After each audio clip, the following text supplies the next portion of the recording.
해가 뜨기도 전 새벽 5시 반이면 어김없이 마당에서 수탉이 목청을 돋웁니다. 꽃기요, 꽃기요. 그 소리에 잠이 깬 정순이는 이불을 걷어내고 일어났습니다. 올해로 68, 허리는 예전 같지 않지만 그래도 새벽 일과는 걸을 수 없었죠. 방 한쪽에는 오래된 장롱이 서 있고 그 위에는 아들의 어린 시절 사진이 액자에 담겨 있었습니다. 해맑게 웃고 있는 아들의 모습을 보며 정순이는 잠깐 미소를 지었죠. 그때는 이 집이 얼마나 북적북적했던가요? 아들이 학교에서 돌아오면 엄마 하고 달려와 안겼던 그 시절이 그립습니다. 사연 시작하기 전 복 많이 들어오는 무료 버튼인 구독과 좋아요를 눌러주세요. 여러분의 클릭 한 번이 저희에게 큰 힘이 됩니다. 여보, 벌써 일어나? 옆에서 뒤척이는 남편 만석이가 잠꼬대처럼 중얼거립니다. 72의 나이에도 여전히 담배를 끊지 못하는 고집쟁이 영감입니다. 머리는 하얗게 새었지만 여전히 고집은 젊은 시절 그대로였죠. 정순이는 대답 대신 살며시 방문을 열고 나갔습니다. 부엌으로 향하는 길에 거울을 보니 자신의 모습이 눈에 들어왔습니다. 언제부턴가 깊어진 주름, 굽어가는 어깨. 세월이 이렇게 빨리 흘러가는 줄 몰랐는데 어느새 노인이 되어 있었네요. 부엌에서 밥을 지으며 창밖을 내다보니 어제 심어놓은 배추가 이슬을 머금고 푸르게 자라고 있었습니다. 가을이 깊어가는 시골 마을, 이렇게 조용한 아침이 정순이에게는 가장 소중한 시간이었죠. 도시의 소음과는 달리 새소리와 바람소리만이 귀를 간지럽혔습니다. 쌀을 씻으며 정순이는 문득 며느리 수진이를 떠올렸습니다.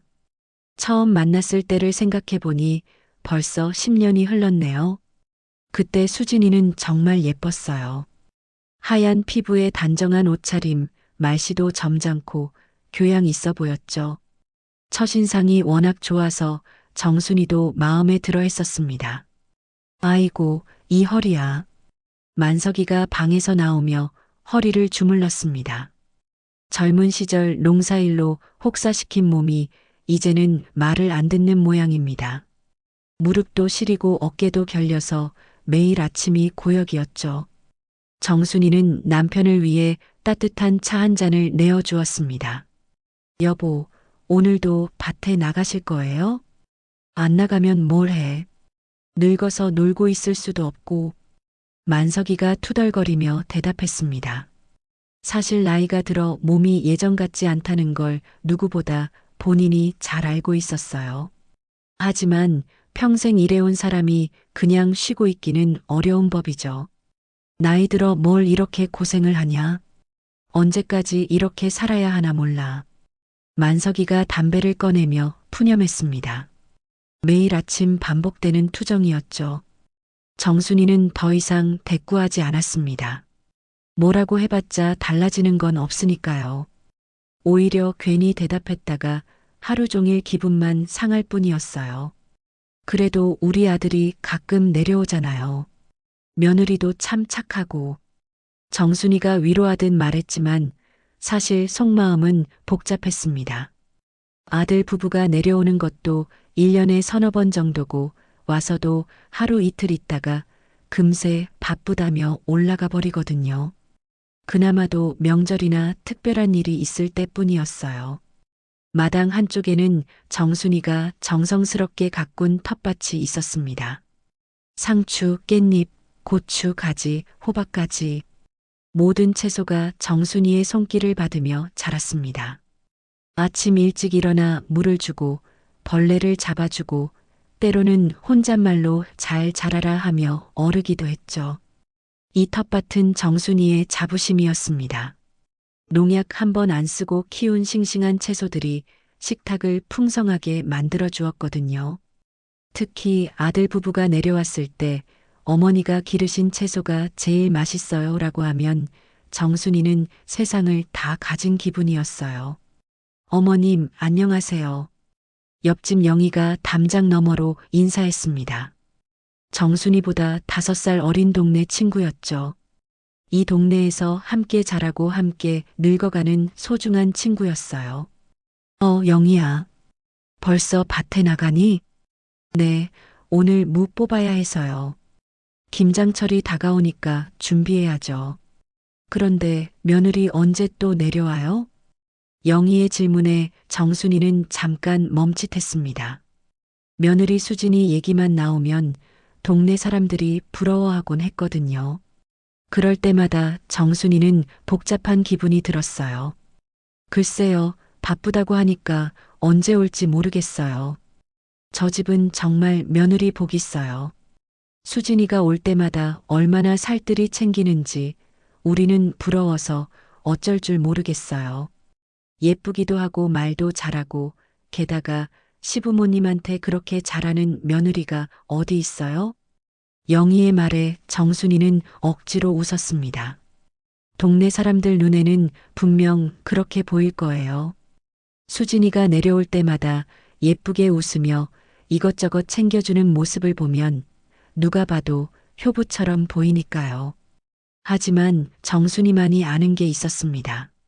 수진이의 그 환한 웃음 뒤에 감춰진 어떤 차가움을요. 말로는 설명하기 어렵지만 여자의 직감이라고 할까요? 뭔가 진짜가 아닌 것 같은 그런 느낌이 들 때가 있었습니다. 특히 수진이가 웃을 때 눈이 웃지 않는다는 걸 정순이는 눈치챘거든요. 그래도 정순이 언니는 복 있어. 며느리가 저렇게 잘해주니까. 우리 집 며느리는 얼굴 보기도 힘든데. 영희가 부러운 듯 말하고는 호미를 들고 밭으로 향했습니다. 정순이는 혼자 남겨진 마당에서 빨래를 널며 생각에 잠겼습니다. 정말 자신이 복이 있는 걸까요? 며느리가 잘해주는 게 진심일까요?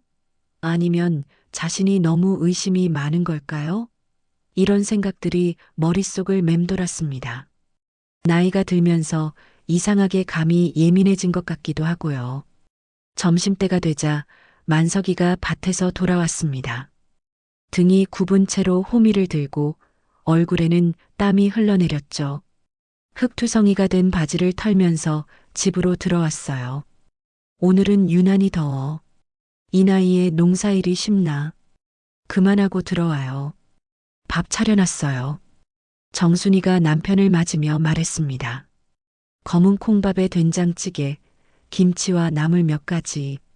소박하지만 정성이 담긴 식탁이었습니다. 모든 반찬이 정순이가 직접 담그고 기른 것들이었어요. 우리 아들 요즘 어떻게 지내나 몰라. 전화도 뜸하고. 만석이가 밥을 먹으며 중얼거렸습니다. 아들에 대한 그리움과 걱정이 섞인 목소리였죠. 아들이 어렸을 때는 매일 얼굴을 봤는데 이제는 목소리 듣기도 쉽지 않으니까요. 직장 생활이 바쁘니까 그렇겠지요. 수진이가 잘 챙겨주고 있을 거예요. 정순이가 대답했지만 역시 마음 한구석은 편하지 않았습니다. 아들보다도 며느리에 대한 미묘한 불안감이 자꾸만 고개를 들었거든요. 왜 그런지 모르겠지만 수진이가 완벽하게 행동할수록 더 의심스러웠어요. 오후가 되자 정순이는 텃밭에서 저녁 반찬으로 쓸 채소를 땄습니다. 싱싱한 상추와 깻잎, 빨갛게 익은 고추까지. 자연이 주는 선물이었죠. 이렇게 직접 기른 채소로 만든 밥상이 정순이에게는 최고의 보람이었어요. 해가 기울어가는 저녁 시간, 정순이는 마당에 앉아 하늘을 올려다봤습니다. 구름 한 점 없이 맑은 가을 하늘이 마음을 편안하게 해주었죠. 이런 평온한 순간이 정순이에게는 가장 소중했습니다.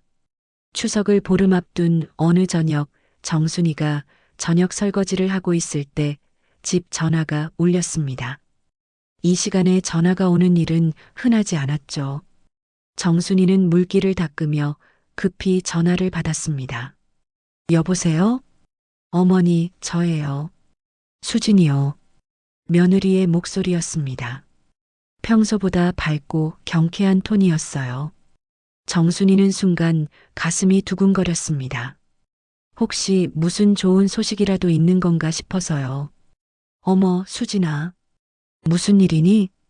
어머니, 이번 추석 준비 때문에 전화드렸어요. 제가 이번에는 일주일 정도 미리 내려가서 어머니 도와드리려고 해요. 정순이는 깜짝 놀랐습니다. 평소 수진이는 추석 당일에만 잠깐 내려왔다가 다음날 바로 올라가곤 했거든요. 일주일이나 내려온다는 건 처음 있는 일이었어요. 어머, 그래도 되겠니? 직장은 어떻게 하고? 괜찮아요. 미리 휴가 냈어서요. 그동안 어머니께서 혼자 고생 많이 하셨잖아요. 이번에는 제가 다 해드릴게요. 수진이의 말에 정순이는 얼떨떨했지만 내심 기뻤습니다. 추석 준비라는 게 나이 든 몸에는 만만치 않은 일이거든요. 송편 빚고, 나물 무치고, 전 부치고, 생각만 해도 벌써 허리가 아팠어요. 정말 고맙구나. 그럼 언제 내려올 거니? 내일 오후에 내려갈게요. 아, 그리고 어머니, 혹시 집안 정리할 게 있으면 제가 도와드릴게요. 오래된 서류나 정리해야 할 것들 있으시면 미리 말씀해 주세요. 정순이는 수진이의 말에 잠깐 이상하다는 생각이 들었습니다. 굳이 서류 정리까지 언급할 필요가 있었을까요?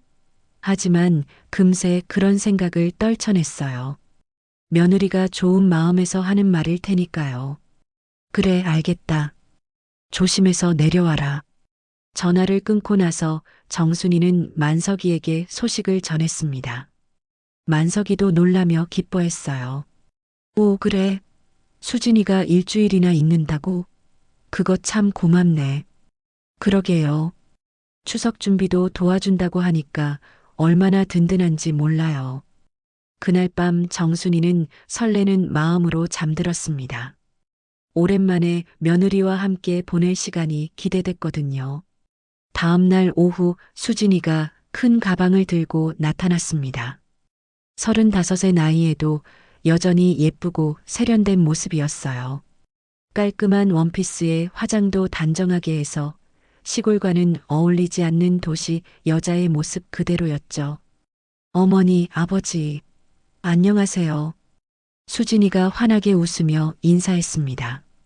그 웃음을 보니 정순이의 마음도 따뜻해졌어요. 역시 집안에 젊은 사람이 있으니까 활기가 느껴졌습니다. 어서 와라, 수진아.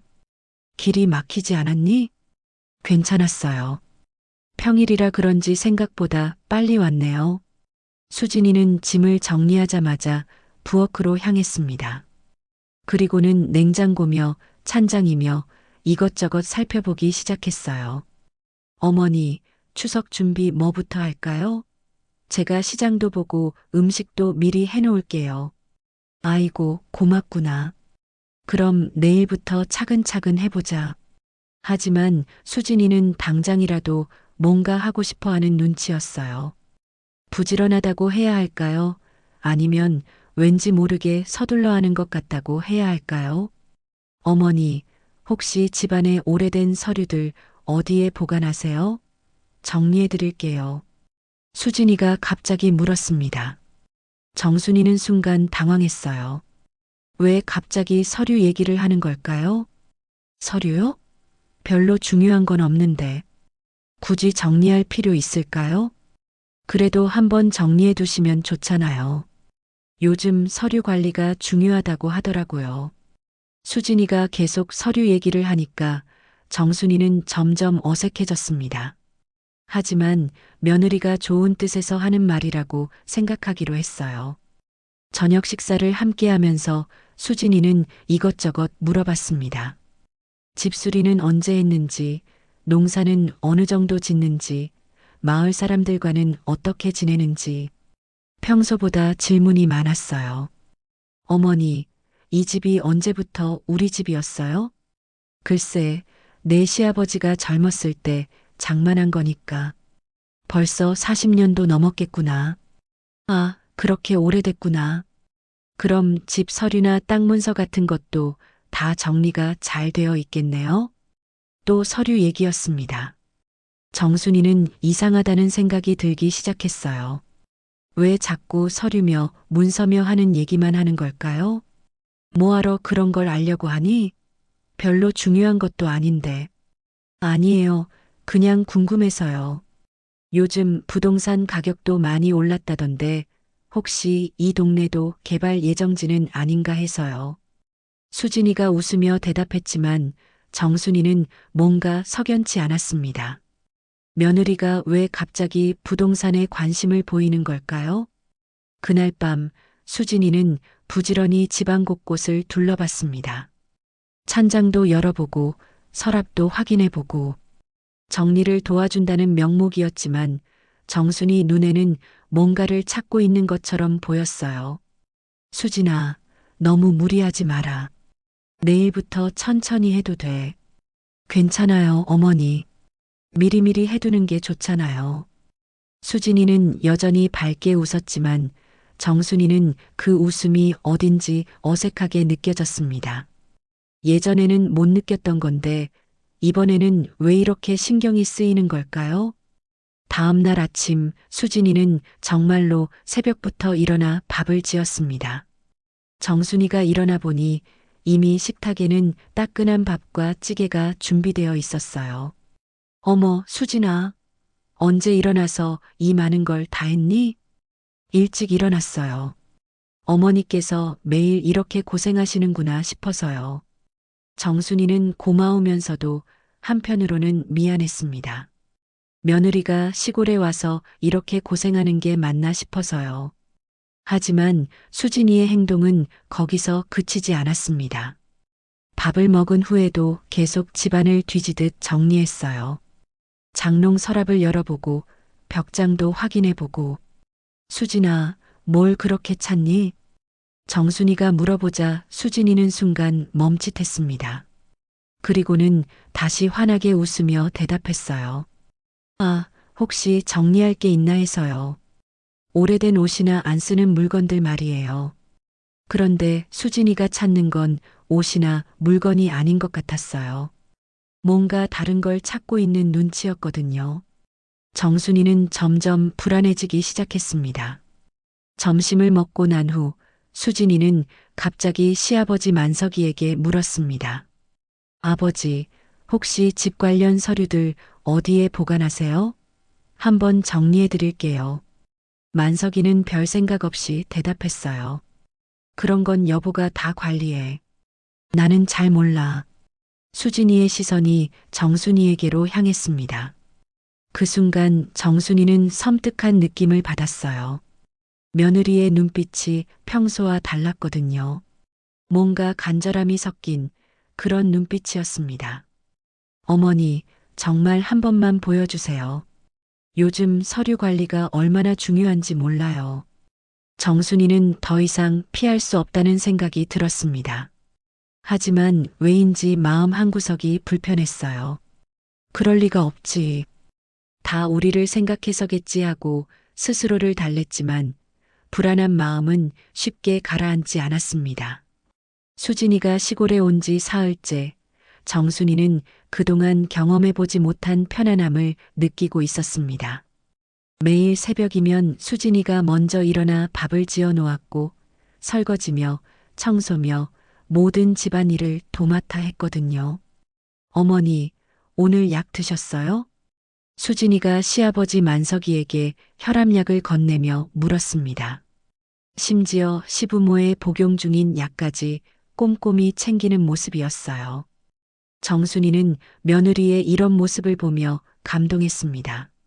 아이고, 고맙구나. 내가 깜빡할 뻔했네. 만석이도 며느리의 세심함에 감탄했어요. 평소 정순이가 챙겨줘도 가끔 깜빡하곤 했는데 수진이는 정해진 시간에 어김없이 약을 챙겨주었거든요. 어머니 무릎 연고도 발라드릴게요. 요즘 많이 아프시죠? 수진이가 정순이의 무릎에 연고를 발라주며 말했습니다. 정순이는 며느리의 따뜻한 손길에 눈물이 날 것 같았어요. 이런 보살핌을 받아본 게 언제였던가요? 수진아, 너까지 이렇게 고생할 필요 없는데. 무슨 말씀이세요? 당연한 일인데요. 그동안 제가 자주 못 내려와서 죄송했어요. 수진이의 말에 정순이는 마음이 뭉클해졌습니다. 역시 자신이 며느리를 오해했던 걸까요? 이렇게 정성스럽게 돌봐주는데 무슨 다른 속셈이 있겠어요. 점심시간이 되자 수진이는 정순이가 좋아하는 잔치국수를 끓여주었습니다. 멸치 육수를 우려내고 고명까지 정성스럽게 올린 국수였어요. 어머니 입맛에 맞을지 모르겠어요. 아이고, 이게 얼마나 맛있는데. 정말 고맙다. 만석이도 연신 감탄하며 국수를 후루룩 마셨습니다. 우리 노후는 저 며느리가 있어 든든하다. 이렇게 잘해주는 며느리가 어디 있어. 만석이의 말에 정순이도 고개를 끄덕였어요. 동네 사람들이 부러워하는 이유를 이제야 제대로 알 것 같았습니다. 오후에는 수진이가 마당 청소까지 도맡아 했습니다. 빗자루로 낙엽을 쓸고 화분도 정리하고 도시에서 자란 며느리가 이런 일까지 하는 걸 보니 정순이는 미안한 마음이 들었어요. 수진아, 그만해라. 내가 왜 이런 일까지 해야 하니? 괜찮아요, 어머니. 운동이라고 생각해요. 수진이는 웃으며 계속 청소를 했습니다. 하지만 정순이는 며느리의 손을 보고 깜짝 놀랐어요. 곱던 손이 거칠어져 있었거든요. 저녁 무렵 정순이는 화장실에 가려다가 우연히 수진이가 전화하는 소리를 들었습니다. 마당 한쪽에서 목소리를 낮춰 통화하고 있었어요. 네, 오빠. 정순이는 발걸음을 멈췄습니다. 누구와 통화하는 건지 궁금했거든요. 땅 문서만 확실히 손에 넣으면 우리가 원하는 대로 할 수 있어. 이 동네 개발 예정지라고 했잖아. 정순이는 숨을 죽였습니다. 땅 문서? 개발 예정지? 무슨 얘기인지 이해할 수 없었어요. 아직 시어머니가 안 보여주셔. 하지만 곧 찾을 수 있을 거야. 며칠 더 있으면서 기회를 봐야겠어. 정순이의 머릿속이 하얘졌습니다. 수진이가 자신을 속이고 있었던 건가요? 이 모든 친절이 땅 문서를 얻기 위한 것이었나요? 부동산 가격이 엄청 오를 거라고 했잖아. 그러면 우리도 여유로워질 수 있어.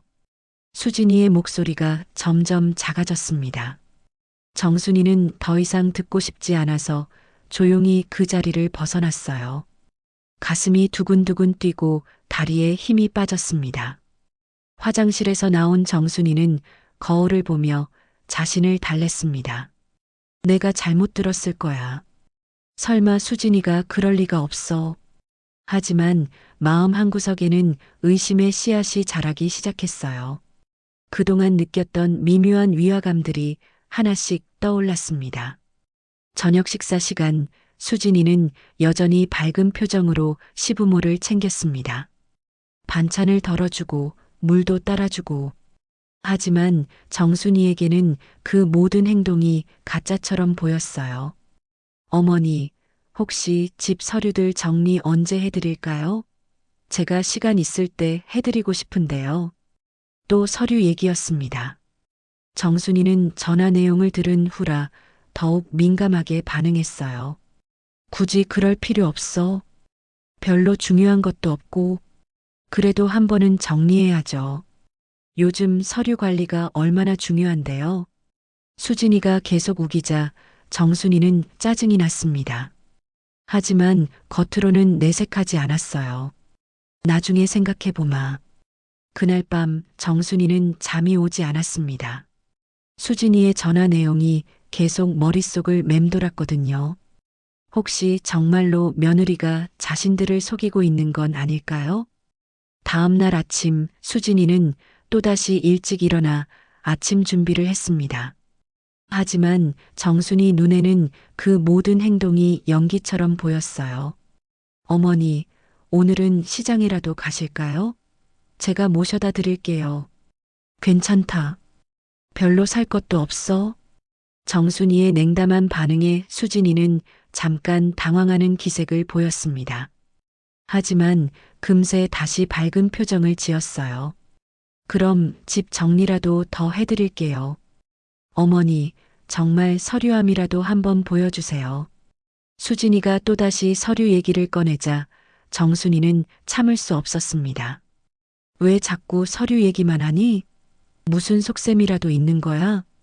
정순이의 날카로운 질문에 수진이는 순간 굳었습니다. 그리고는 억지로 웃으며 대답했어요. 무슨 속셈이요? 그냥 정리해 드리려고 하는 건데요. 하지만 그 순간의 표정 변화를 정순이는 놓치지 않았습니다. 분명히 뭔가 숨기고 있는 게 있었어요. 점심 후 정순이는 마음을 정하고 수진이를 불렀습니다. 수진아, 잠깐 얘기 좀 하자. 네, 어머니. 너 혹시 우리 집 땅 문서 같은 거 찾고 있는 거 아니니? 정순이의 직선적인 질문에 수진이는 당황했습니다. 얼굴이 하얗게 질려서는 더듬거리며 대답했어요. 그런 게 아니에요. 왜 그런 생각을 하세요? 그럼 왜 자꾸 서류 얘기만 하는 거야? 뭔가 목적이 있는 거 아니야? 수진이는 잠깐 말을 잇지 못했습니다. 그리고는 억지로 웃으며 정순이의 손을 잡았어요. 어머니, 정말 오해예요. 저는 그냥 어머니들을 도와드리려고 하는 건데요. 하지만 정순이는 더 이상 속지 않았습니다. 며느리의 그 가짜 같은 웃음과 차가운 손길이 모든 걸 말해주고 있었거든요. 그날 저녁 정순이는 불안한 마음으로 장롱을 확인해 봤습니다. 평소 소중한 서류들을 보관하던 서랍을 열어보니 뭔가 어수선했어요. 누군가 뒤진 흔적이 있었습니다. 더 깊숙이 들여다보니 정순이는 깜짝 놀랐습니다. 분명히 있어야 할 땅 문서가 보이지 않았거든요. 손을 떨며 서랍을 뒤져봤지만 문서는 없었습니다. 이럴 수가. 정순이는 주저앉았습니다. 며느리가 정말로 문서를 가져간 걸까요? 이 모든 친절이 문서를 훔치기 위한 연기였던 걸까요? 분노와 배신감이 동시에 밀려왔습니다. 그동안 자신이 얼마나 바보였는지 깨달았거든요. 며느리의 달콤한 말에 속아서 소중한 것들을 잃어버린 거였어요. 그날 밤 정순이는 한잠도 자지 못했습니다. 땅 문서가 사라진 충격과 며느리에 대한 의심이 머릿속을 떠나지 않았거든요. 새벽이 되어서야 겨우 잠이 들었지만 악몽에 시달렸어요. 아침이 되자 수진이는 여전히 밝은 표정으로 아침을 준비했습니다. 하지만 정순이 눈에는 그 모든 행동이 가증스럽게 보였어요. 어떻게 저렇게 태어날 수 있을까요? 어머니, 주무시다가 뒤척이시는 소리가 들렸는데 괜찮으세요? 수진이가 걱정스러운 목소리로 물었습니다. 정순이는 그 가짜 같은 걱정이 역겨웠지만 참았어요. 아무것도 아니야. 혹시 어디 아프신 건 아니죠? 병원에 모셔다 드릴까요? 수진이의 계속되는 친절에 정순이는 더욱 화가 났습니다. 문서를 훔쳐놓고도 저렇게 연기를 할 수 있다니요. 아침을 먹은 후 정순이는 수진이를 떠보기로 마음먹었습니다. 며느리의 진짜 속셈이 무엇인지 확인해 보고 싶었거든요. 수진아, 잠깐 앉아보자. 정순이가 거실 소파에 앉으며 수진이를 불렀습니다. 수진이는 의아한 표정을 지으며 다가왔어요. 무슨 일이세요, 어머니? 별일은 아니고 그냥 며느리랑 얘기 좀 하고 싶어서. 정순이는 수진이의 표정을 유심히 관찰했습니다. 혹시 어떤 변화라도 있나 싶어서요. 수진아, 너도 알다시피 우리가 나이가 많잖아. 앞으로 얼마나 더 살지도 모르고. 어머니, 무슨 말씀을 그렇게 하세요. 아직 건강하시잖아요. 수진이가 정순이의 손을 잡으며 말했습니다. 하지만 정순이는 그 손길이 차갑게만 느껴졌어요. 그래도 언젠가는 갈 날이 오는 거잖아. 그때 이 집은 결국 내 남편 몫이지. 괜히 걱정하지 마라. 정순이가 일부러 이런 말을 꺼낸 이유가 있었습니다. 수진이의 반응을 보고 싶었거든요. 수진이는 순간 굳은 표정을 지었습니다. 눈빛이 번뜩였다가 다시 평상시로 돌아왔어요. 하지만 그 찰나의 변화를 정순이는 놓치지 않았습니다. 어머니, 저는 재산 같은 거 안 바라요. 그냥 부모님이 오래 건강하셨으면 해서요. 수진이가 다시 환한 미소를 지으며 정순이의 손을 꼭 잡았습니다. 하지만 그 미소가 정순이에게는 소름 끼치게 느껴졌어요. 정말 그런 마음이니? 당연하죠. 제가 왜 그런 걸 바라겠어요. 수진이의 대답은 완벽했습니다. 하지만 정순이는 확신했어요. 이 며느리는 분명히 뭔가 숨기고 있다고. 점심 준비를 하면서 정순이는 계속 수진이를 관찰했습니다. 평소와 다른 점이 있나 싶어서요. 그런데 정말로 이상한 점을 발견했어요. 수진이가 전화를 받을 때마다 밖으로 나가서 통화를 했거든요. 평소에는 집 안에서 편하게 받았는데 말이에요. 여보세요? 아, 네. 잠깐만요. 수진이가 전화를 받자마자 마당으로 나갔습니다. 정순이는 슬쩍 따라가서 엿들어 봤어요. 아직이야. 좀 더 기다려. 시어머니가 계속 의심하고 있어. 수진이의 목소리가 들렸습니다. 정순이는 가슴이 철렁했어요. 역시 뭔가 꾸미고 있는 게 맞았어요. 문서는 찾았어. 하지만 아직 확실하지 않아. 며칠 더 있어야겠어. 정순이는 더 이상 들을 수 없어서 부엌으로 돌아왔습니다. 온몸이 떨렸어요. 며느리가 정말로 자신들을 속이고 있었던 거예요. 오후에 만석이가 밭에서 돌아오자 정순이는 남편에게 사실을 알리려고 했습니다. 여보, 잠깐 얘기 좀 해요. 뭔 얘기? 수진이 말이에요. 뭔가 이상해요. 정순이가 조심스럽게 꺼내자 만석이는 어리둥절했어요. 뭐가 이상해? 그렇게 잘해주는데. 아니에요. 자꾸 집 서류 얘기만 하고 몰래 전화하고 분명히 뭔가 숨기고 있어요. 만석이는 정순이의 말을 믿으려 하지 않았습니다. 여보, 수진이가 그럴 리가 있어? 괜한 오해 마. 며느리가 우리한테 얼마나 잘해주는데. 그게 다 가짜라고요. 뭔가 목적이 있어서 하는 거예요. 정순이가 목소리를 높이자 만석이는 오히려 화를 냈어요. 아니, 왜 그렇게 의심을 해? 며느리가 고생해가면서 우리 챙겨주는데 고마워해야지. 여보도 모르겠어요? 뭔가 수상하다는 걸. 수상하긴 뭐가 수상해. 그냥 효성스러운 며느리야. 만석이는 끝까지 수진이를 믿었습니다. 정순이는 답답했어요. 남편마저 며느리 편을 드니까 더욱 외로웠습니다. 저녁 식사 시간 분위기는 미묘하게 어색했습니다. 정순이는 수진이를 의심의 눈으로 바라봤고 수진이는 그런 시어머니의 시선을 느꼈거든요. 어머니, 오늘 기분이 안 좋아 보이세요. 어디 아프신 건 아니죠? 수진이가 걱정스럽게 물었지만 정순이는 냉담하게 대답했어요. 괜찮아요. 혹시 제가 뭔가 잘못했나요? 실수한 게 있으면 말씀해 주세요. 수진이의 말에 정순이는 속으로 비웃었습니다. 이제 와서 무슨 연기냐는 생각이 들었거든요. 그날 밤 정순이는 또다시 문서를 찾아봤습니다.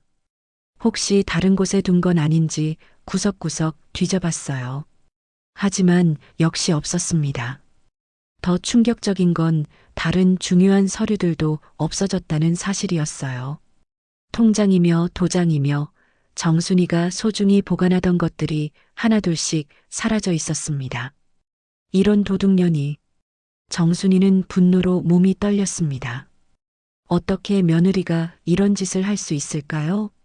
그동안의 친절이 모두 이것을 위한 연기였다니요. 다음 날 아침 정순이는 더 이상 참을 수 없었습니다. 수진이가 아침을 준비하고 있을 때 직접 물어보기로 했어요. 수진아, 너 우리 집 서류들 어디 뒀니? 정순이의 돌직구에 수진이는 당황했습니다. 손에 들고 있던 국자를 떨어뜨릴 뻔했어요. 무슨 말씀이세요? 땅 문서며 통장이며 다 없어졌어. 너 말고 누가 가져갔겠어? 수진이는 얼굴이 하얗게 질렸습니다. 하지만 금세 진정하고는 억울한 표정을 지었어요. 어머니, 제가 왜 그런 걸 가져가요? 정말 억울해요. 그럼 어디 갔어? 저절로 없어졌어? 혹시 다른 곳에 두신 건 아니에요? 나이 드시면 깜빡깜빡 하잖아요. 수진이의 말에 정순이는 더욱 화가 났습니다. 이제는 자신을 치매 걸린 노인 취급하는 거예요. 내가 바보로 보여?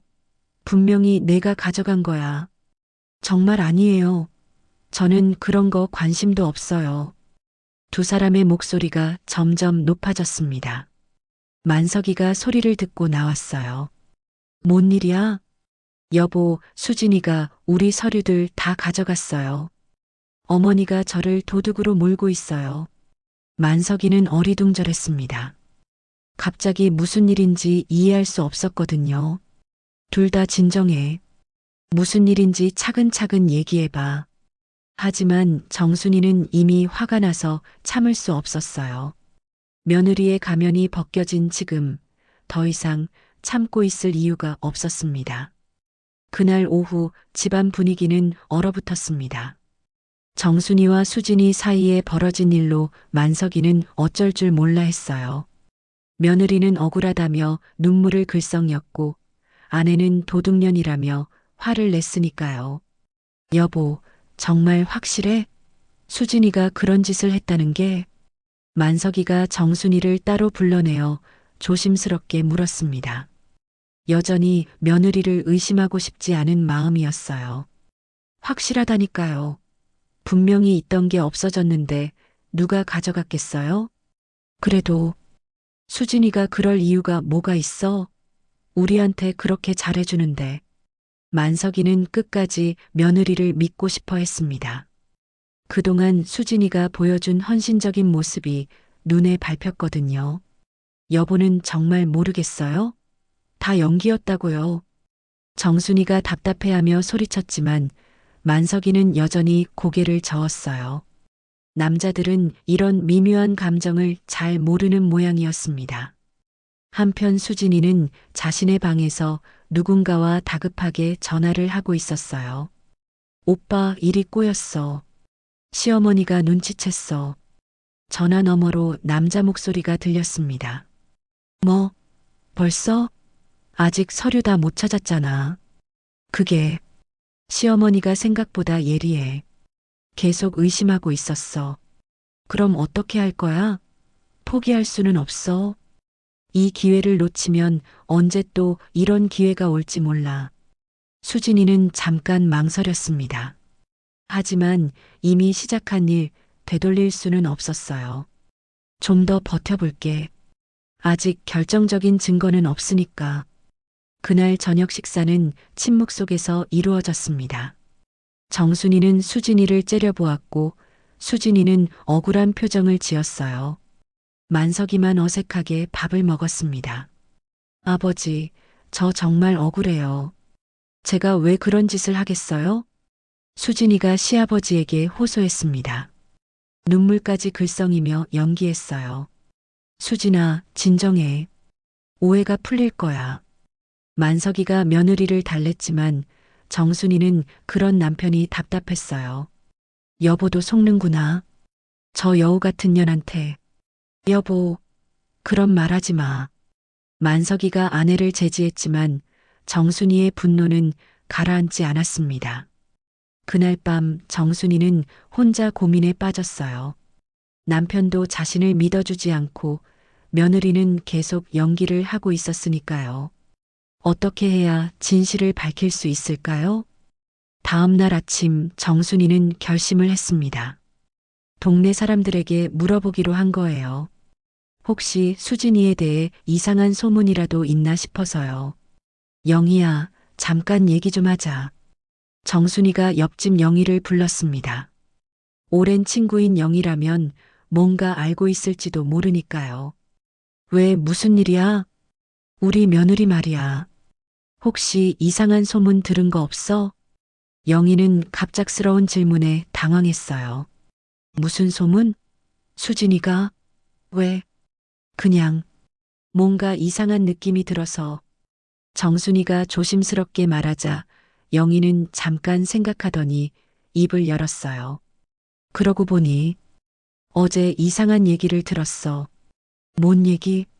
마을 회관에서 만난 옆 동네 순자가 그러는데 수진이가 부동산 중개소에서 누군가랑 얘기하는 걸 봤다는 거야.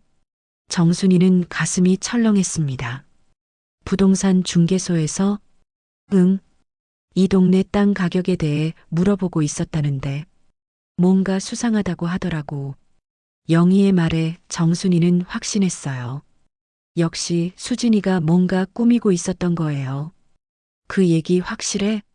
순자가 직접 본 거라고 했어. 그런데 왜? 설마. 영희도 뭔가 눈치를 챈 듯 했습니다. 아무것도 아니야.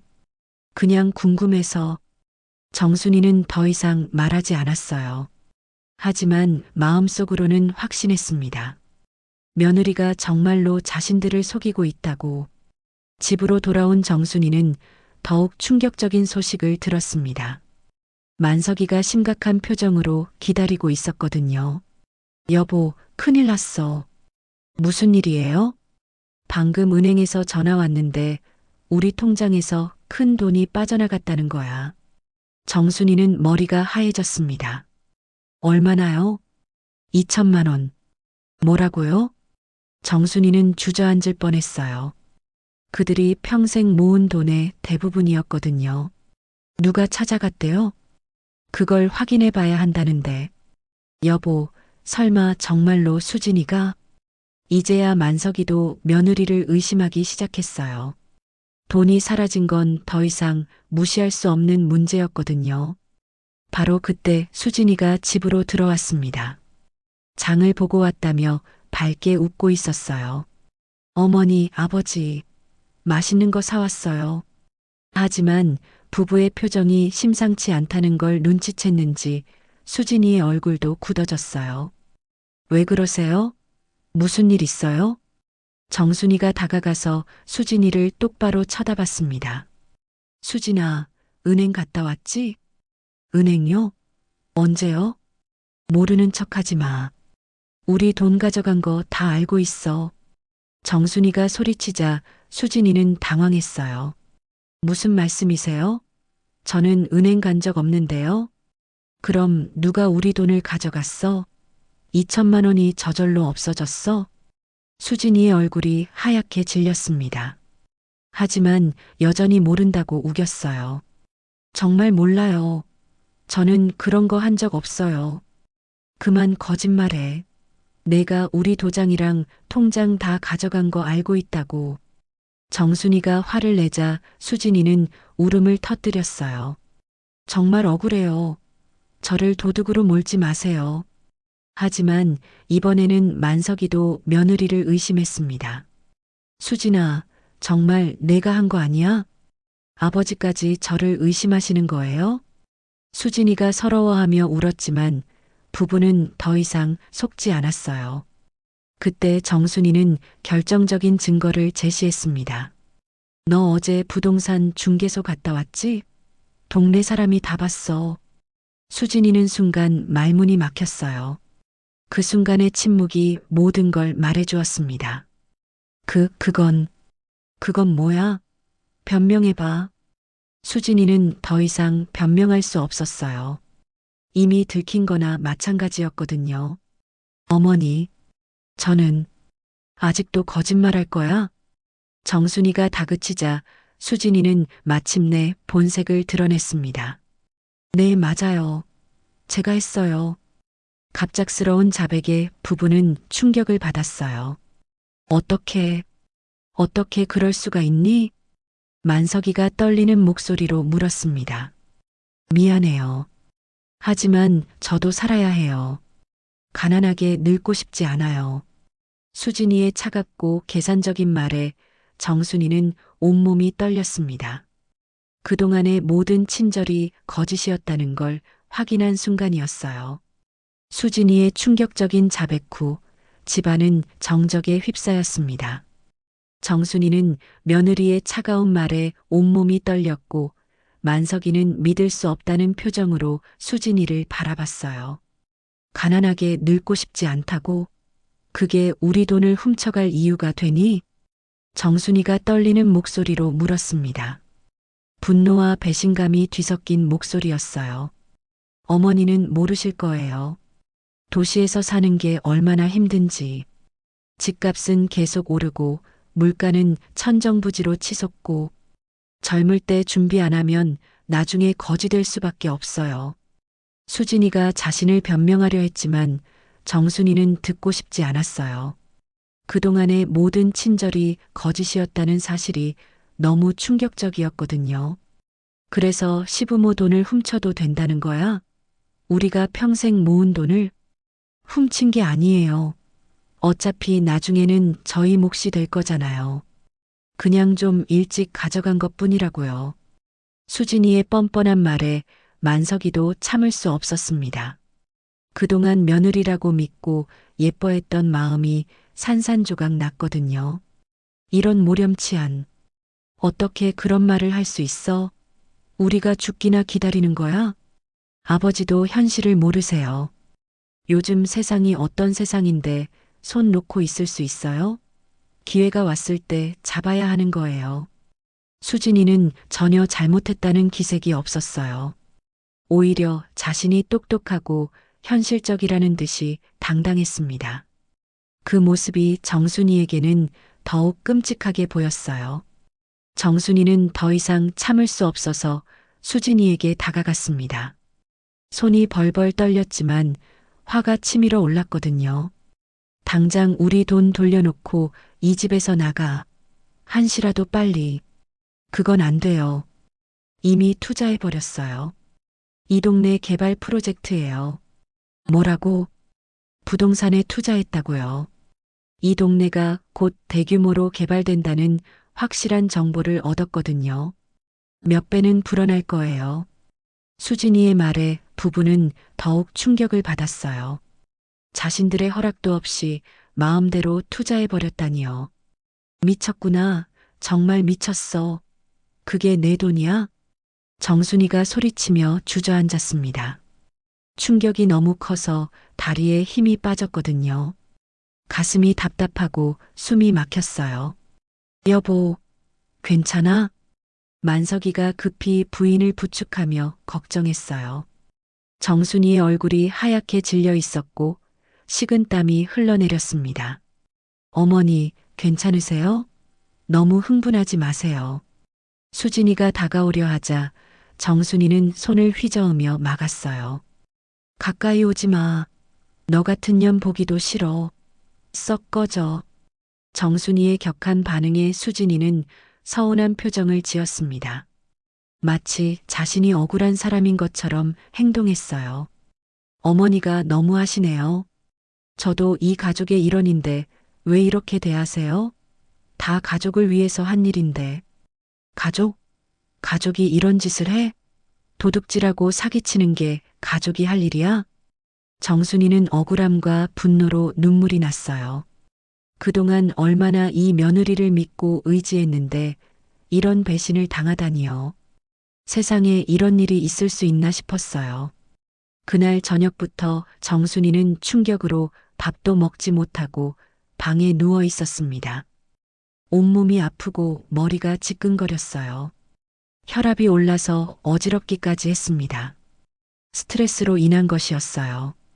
여보, 정말 병원에 가야 하는 거 아니야? 얼굴색이 너무 안 좋아.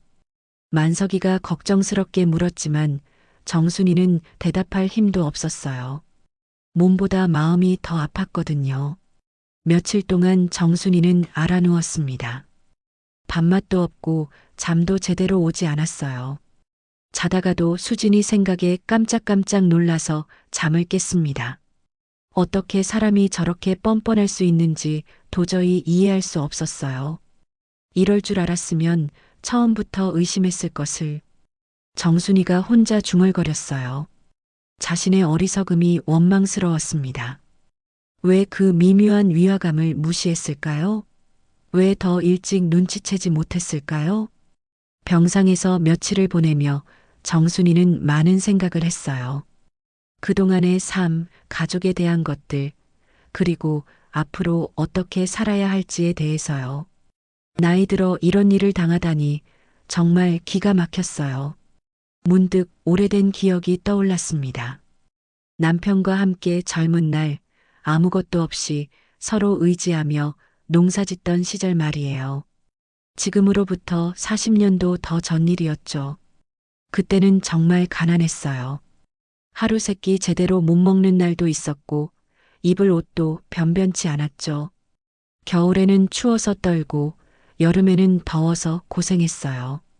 하지만 이상하게 행복했어요. 서로를 믿고 의지하며 살았거든요. 그때가 정말 좋았지. 정순이가 과거를 그리워하며 중얼거렸어요. 돈이 없어도 마음만은 풍족했던 그 시절이요. 서로를 속이거나 배신하는 일은 꿈에도 없었거든요. 젊었을 때 만석이는 정말 다정했어요. 힘든 일이 있어도 항상 정순이를 위로해 주었고 둘이서 함께 극복해 나갔죠.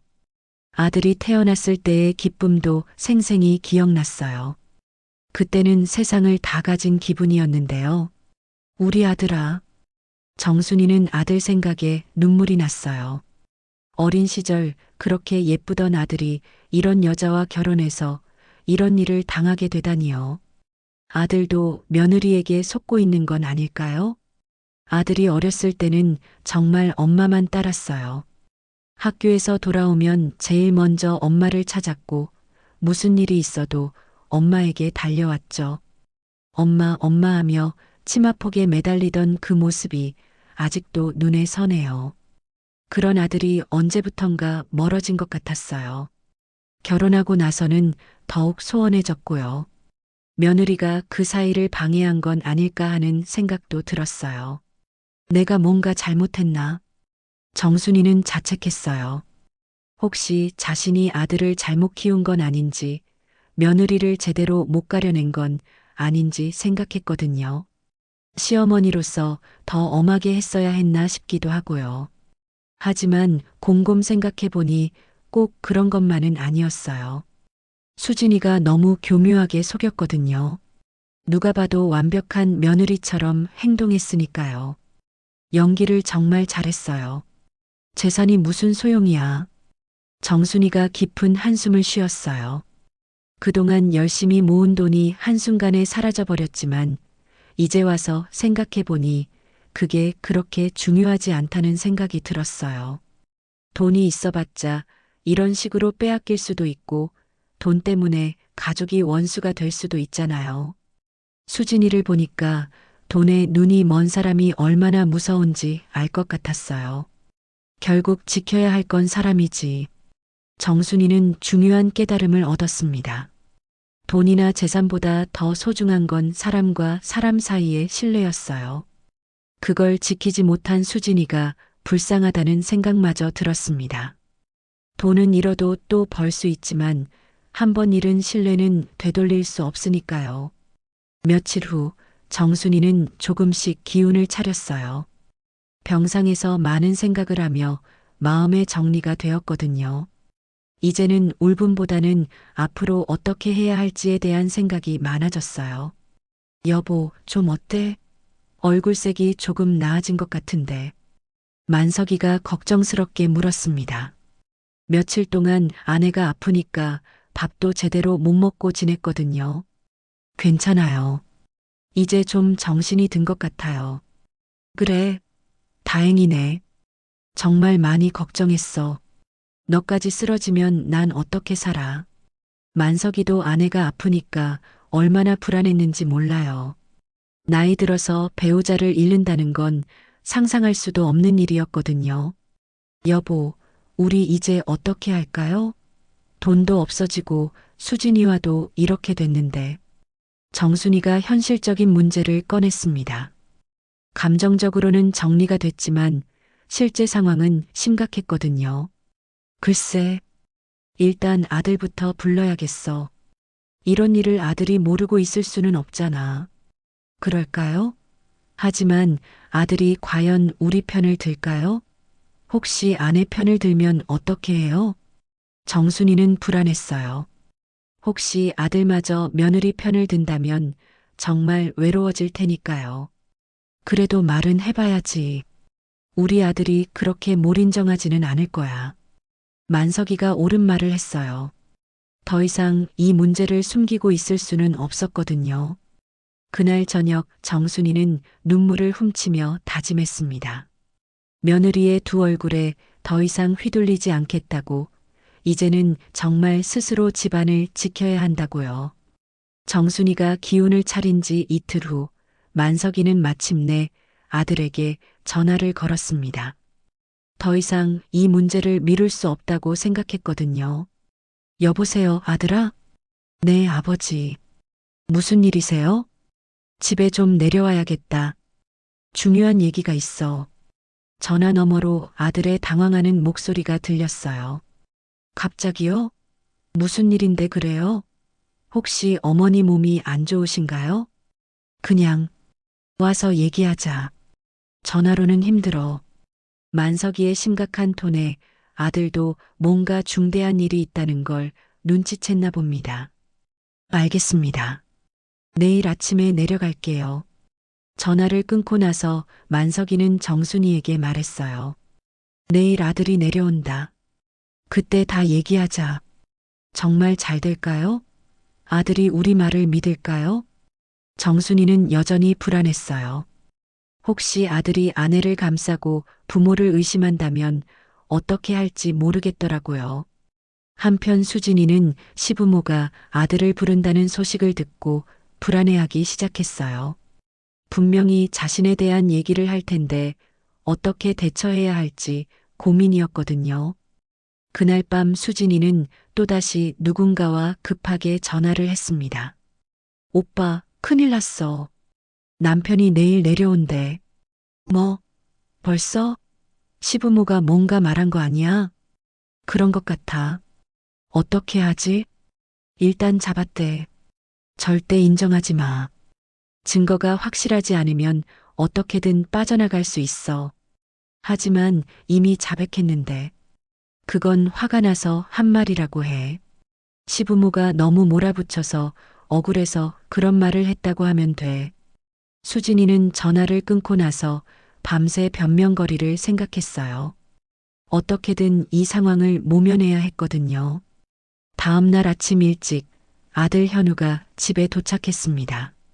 35의 나이에 회사원으로 일하고 있는 평범한 남자였어요. 부모님 집에 들어서며 현우는 뭔가 분위기가 이상하다는 걸 느꼈습니다. 어머니, 아버지, 안녕하세요. 어서 와라, 아들아.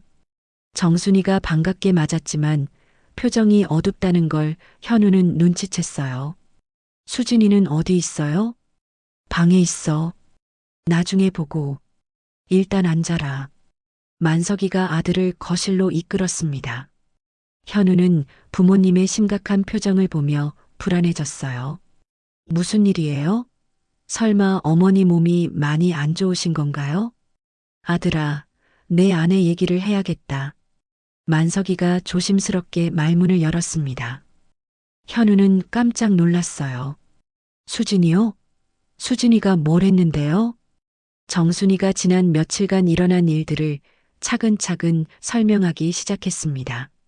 수진이가 서류를 찾아다녔던 일, 몰래 전화하던 일, 그리고 결정적으로 돈을 가져간 일까지요. 현우는 처음에는 믿을 수 없다는 표정이었어요. 그럴 리가요. 수진이가 그런 일을 할 사람이 아닌데요. 아들아, 우리가 거짓말할 이유가 뭐가 있겠니? 2천만 원이 없어졌어.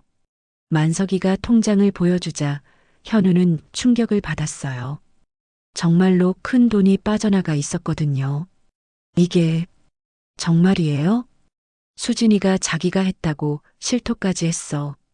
부동산 투자한다고. 정순이의 말에 현우는 머리가 하얘졌어요. 아내가 정말로 그런 일을 했다는 게 믿어지지 않았거든요. 바로 그때 수진이가 방에서 나왔습니다. 현우를 보자 반갑다는 듯이 웃으며 다가왔어요. 여보, 언제 왔어요? 연락도 안 하고. 하지만 현우의 표정이 심상치 않다는 걸 보고 수진이도 긴장했어요. 수진아, 부모님이 하시는 말이 사실이야? 현우가 직접적으로 물었습니다. 수진이는 순간 당황했지만 금세 진정했어요. 무슨 말씀이세요? 우리 부모님 돈 가져간 게 사실이냐고. 아니에요. 저는 그런 일 한 적 없어요. 수진이가 단호하게 부인했습니다. 지난밤 생각해둔 대로 잡아떼기로 한 거예요. 그럼 어제까지 인정한 건 뭐야? 정순이가 화를 내며 물었어요. 어머니가 너무 몰아붙이셔서 억울해서 그런 말을 한 거예요. 정말 하지 않은 일인데 자꾸 도둑이라고 하시니까 화가 나서요. 수진이는 눈물까지 흘리며 연기했어요. 하지만 정순이는 더 이상 속지 않았습니다. 아직도 거짓말을 해? 내가 부동산 중개소 간 것도 다 들켰어. 그건 그냥 시세 알아보러 간 거예요. 현우는 아내와 어머니 사이에서 혼란스러웠어요. 누구 말이 맞는 건지 판단하기 어려웠거든요. 수진아, 정말 사실대로 말해봐. 나한테는 거짓말하지 마. 현우가 아내를 다그치자 수진이는 더욱 억울해했어요. 여보까지 저를 의심하는 거예요? 시부모님 말만 믿고 아내는 안 믿어요? 그게 아니라 현우가 말을 잇지 못하고 있을 때 갑자기 집 앞에서 차 소리가 났습니다. 누군가 찾아온 모양이었어요. 정순이가 문을 열어보니 낯선 남자가 서 있었습니다. 30대 중반으로 보이는 깔끔한 차림의 남자였어요. 수진이 있습니까? 남자가 수진이를 찾자 집안 분위기가 얼어붙었어요. 수진이는 그 남자를 보자 얼굴이 하얗게 질렸습니다. 당신은 누구십니까? 만석이가 물었지만 남자는 대답하지 않고 수진이를 똑바로 봤어요. 약속했잖아. 땅만 손에 넣으면 우리 같이 살기로 했잖아. 남자의 말에 현우는 충격을 받았어요. 뭔가 이상한 상황이라는 걸 직감했거든요. 수진아, 저 사람이 누구야? 현우가 떨리는 목소리로 물었어요. 모르는 사람이에요. 수진이가 급하게 부인했지만 남자는 계속 말했어요. 모르는 사람이라고? 지난주까지만 해도 나랑 함께 부동산 보러 다녔잖아. 시부모 돈으로 집 사자고 했잖아. 남자의 폭로에 현우는 완전히 무너졌어요. 아내가 정말로 자신을 속이고 있었던 거예요. 수진아, 정말이야? 현우가 절망적인 목소리로 물었지만 수진이는 더 이상 변명할 수 없었어요. 여보, 저는 대답해. 정말로 저 남자랑 바람을 피운 거야? 현우가 소리치자 수진이는 마침내 모든 걸 포기했어요. 맞아요. 하지만 당신이 저를 제대로 챙겨주지 않았잖아요. 수진이가 오히려 현우를 탓하며 소리쳤어요. 이제 와서 피해자인 척하는 모습이었습니다. 내가 뭘 잘못했다고? 돈도 제대로 못 벌면서 무슨 남편이에요? 이런 시골에서 썩어가면서 살고 싶지 않았어요. 수진이의 독설에 현우는 눈물을 흘렸어요. 그동안 자신이 얼마나 바보였는지 깨달았거든요. 정순이는 며느리의 진짜 모습을 보며 분노했습니다. 이런 독사 같은 년을 어떻게 며느리로 뒀나? 남자는 더 이상 있을 이유가 없다고 생각했는지 수진이에게 말했어요. 수진아, 이제 끝났어. 나도 이런 복잡한 일에 휘말리고 싶지 않아. 그리고는 그냥 가버렸어요. 수진이는 완전히 혼자가 되었습니다. 현우는 눈물로 부모에게 사죄했습니다. 어머니, 아버지, 정말 죄송합니다. 제가 사람을 잘못 봤어요. 아들아. 정순이도 아들의 고통이 안타까웠어요. 하지만 이제라도 진실을 알게 된 게 다행이었습니다. 진실이 모두 밝혀진 후 집안은 오랫동안 정적에 휩싸였습니다. 현우는 바닥에 주저앉아 눈물을 흘렸고 수진이는 창백한 얼굴로 벽에 기대 서 있었어요. 정순이와 만석이도 말없이 이 상황을 지켜보고 있었습니다. 10년간 쌓아온 가족의 울타리가 한순간에 무너져버린 기분이었거든요. 여보, 미안해요. 정말 미안해요. 현우가 떨리는 목소리로 부모에게 사과했습니다. 자신이 데려온 여자 때문에 부모님이 이런 고생을 하게 됐다는 죄책감이 밀려왔거든요. 어깨가 떨리고 목소리가 제대로 나오지 않았어요. 아들아, 내 잘못이 아니야. 누가 사람 속을 미리 알겠니? 정순이가 아들을 위로하며 말했어요. 비록 며느리에게 배신당했지만 아들까지 잃을 수는 없었거든요. 이미 충분히 상처받은 아들을 더 괴롭힐 수는 없었습니다. 수진이는 더 이상 변명할 말이 없었어요. 모든 게 다 들켜버린 상황에서 할 수 있는 건 없었습니다. 하지만 여전히 당당한 표정을 지으며 자신이 피해자인 것처럼 행동했어요. 현우도 어머니 옆에 앉아 함께 씨앗을 뿌렸어요. 모자가 나란히 앉아 일하는 모습이 평화로워 보였습니다. 이런 소소한 행복이 진짜 행복이라는 걸 깨달았어요. 정순이는 속으로 말했습니다. 이제야 알겠다. 진짜 효도는 말로가 아니라 진심으로 함께 살아주는 거였구나. 가을바람에 흩날리는 코스모스처럼 시골 농가는 다시 평화를 되찾았습니다. 하지만 그 평화는 이전과 달랐어요. 시련을 겪고 난 후의 평화, 더 단단해진 마음 위에 세워진 평화였습니다. 현우는 부모님과 함께 저녁을 먹으며 생각했어요. 비록 쓰라린 경험이었지만 덕분에 정말 소중한 것이 무엇인지 알게 되었다고. 돈이나 성공, 겉으로 드러나는 화려함보다 가족의 진실한 사랑이 훨씬 중요하다는 걸 깨달았거든요. 내년에는 정말 좋은 일만 있을 거예요.